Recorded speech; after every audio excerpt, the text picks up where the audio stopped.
ndlovu ayede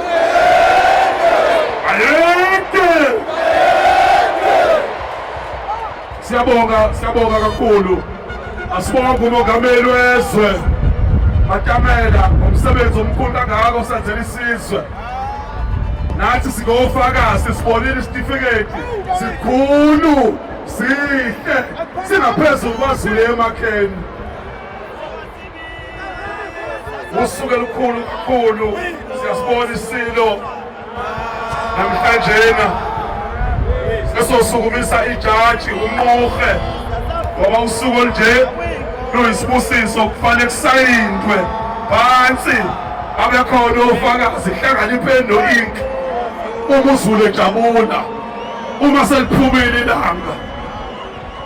siyafisa ukuthi asondele uMuhe noNdunankulu bazosenzela nje umcinjana akhulume ngawo uDr. NDZ nomongameli wawuphetha